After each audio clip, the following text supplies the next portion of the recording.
Namaskaram everyone. Welcome back to my mythology channel. I am Adit Dinesh Nair and today I am going to be resuming Vishnu's Dashavataram. And in Vishnu's Dashavataram, I was in Lord Sri Krishna's avatar. So, the topic is Krishna, the subduer of Kaliya.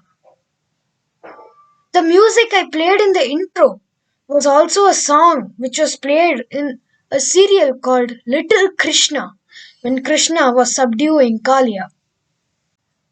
So, before starting, I think we can have a quick recap. So, as Krishna was born, Kamsa had killed all of Devaki's children, and Krishna alone survived because he was the supreme lord.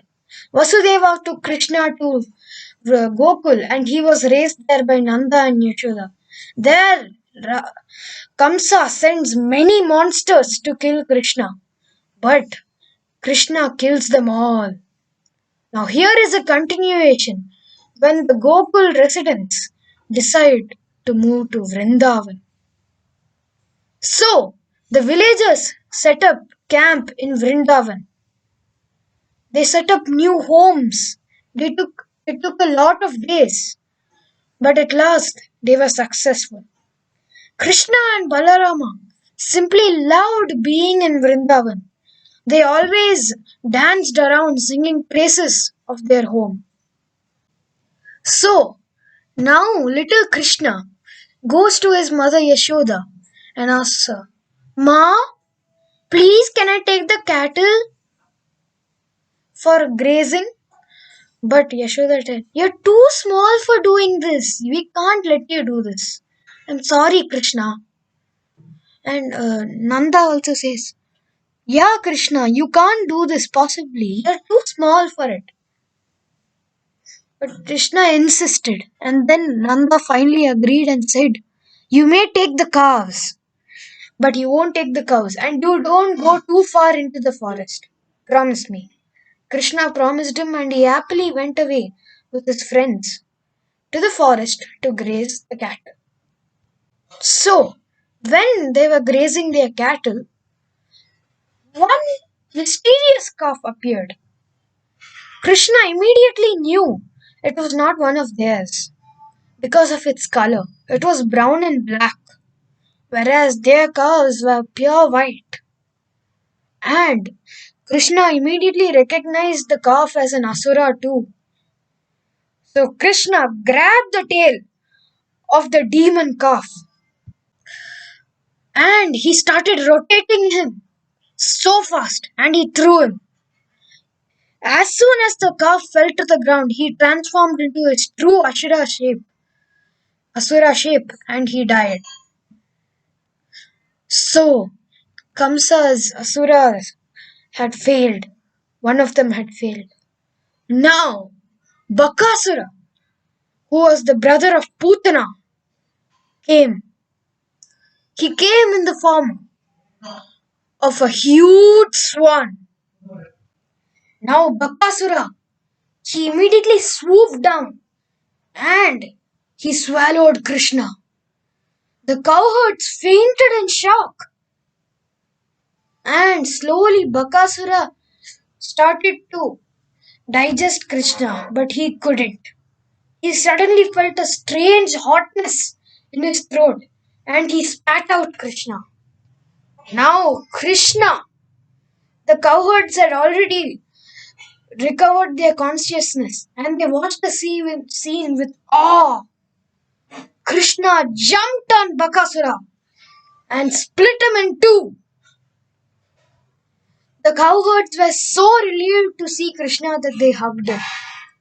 Later, the cowherds told their parents what had happened, and the parents were so surprised when they heard how Krishna had torn open Bakasura into two. Now Krishna and his friends spent their days listening to Krishna's flute, and they also played their own flutes by learning from Krishna. And they also played hide and seek. And They also played with each other by imitating noises of animals. Now Aghasura, who was a brother of Bakasura and Putana, came. He immediately recognized Krishna as the destroyer of Kamsa.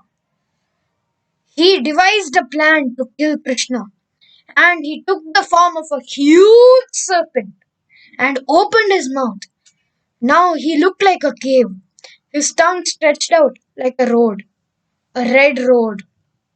The cowherds noticed Aghasura and they thought he was just a cave and they clambered into him. Krishna, however, stayed behind as he had his suspicions.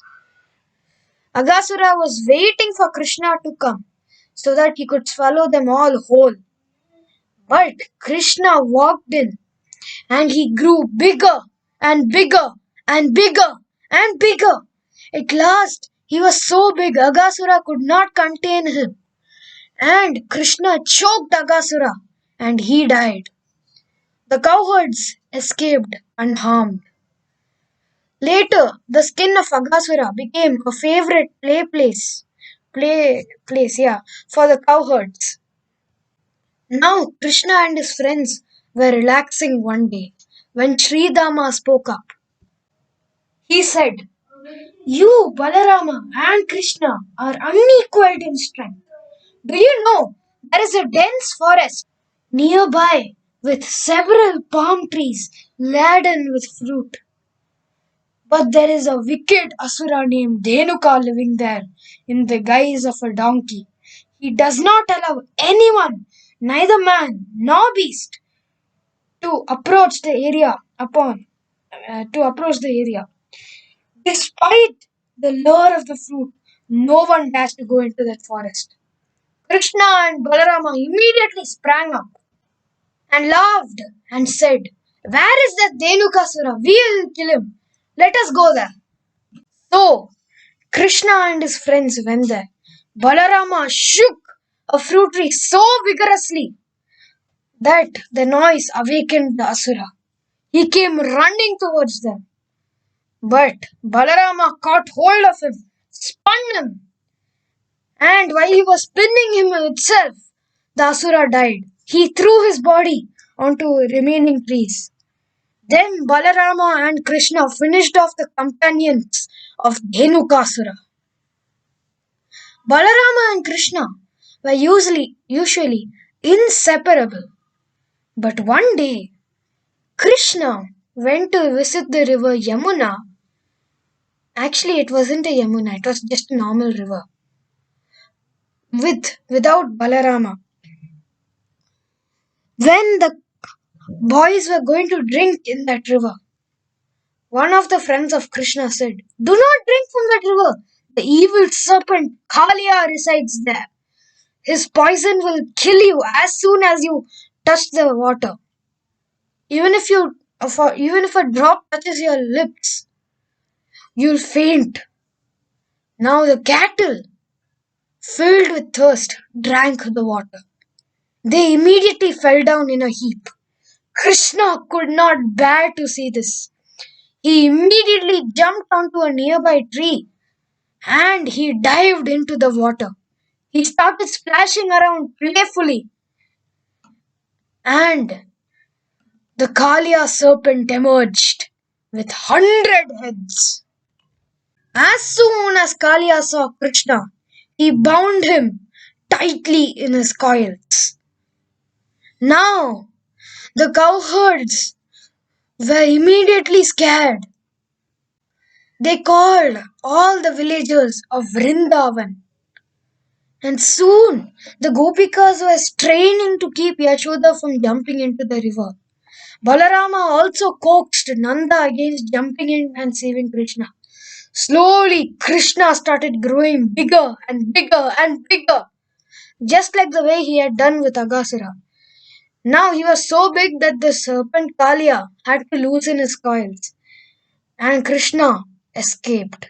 Now he jumped onto the Kaliya and he started dancing on his heads. Every time one Kaliya raised one of his heads, Krishna would immediately jump on it. Meanwhile, Parikshit interrupted Shukadeva's narration and he asked, "Did Krishna kill Kaliya?" Shukadeva said, "Yes, certainly. Kaliya's death seemed near, but then his wives and children who were living in that river came and begged Krishna for mercy. Now Krishna jumped off Kaliya and he warned him, 'Never return to this river. Never poison ever any single river. Go away, Kaliya.' And Kaliya left. Now Yashoda and Nanda hugged Krishna immediately and they took him home. Now Krishna and his friends got back to their playing. But once a strange boy came. Krishna knew that this was no ordinary boy. He knew it was an asura. Yes, it was an asura. It was none other than the asura Pralamba. Krishna said, "Come on, let's go and play a game." So they were playing a game, and whoever won had to be carried by the losers on their backs. So Krishna's team won, and Balarama's team was forced to carry Krishna's team on their shoulders. Now Balarama was carrying the asura Pralamba. As soon as Pralamba was away, he turned into the forest and he assumed his true form. But Balarama knew this was the asura already, and he was ready for this. As Pralamba began to fly, Balarama hit him with his fist. One touch of his fist was enough. Pralamba's head crumpled in a heap and he lay down. The cowherds hugged Balarama and were so filled with gratitude to see him like this. Krishna and his friends were relaxing. The cattle, meanwhile, had gone astray. They wandered deep into the forest. Soon Krishna and his friends noticed their absence and they began following the cattle. At last, they saw the cattle and they were suddenly surrounded by fire. The cowherd shouted, "Krishna! Balarama! Help us! Help us!" And Krishna said, "Do not fear, my dear friends. I shall save all of us." And he told them to close their eyes and lie down.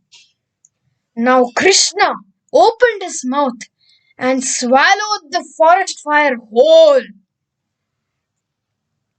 And Shukadeva told Parikshit, later the cowherds found themselves in the same tree which they had been playing earlier. They knew immediately that Krishna had saved them. So, thus, the second video of the Bhagawat Puran Krishna avatar comes to an end. And Krishna, the subduer of Kaliya, grows more and more powerful and he defeats almost all the Rakshasas which Kamsa sent to kill him. So, thanks for watching and please like, share and subscribe.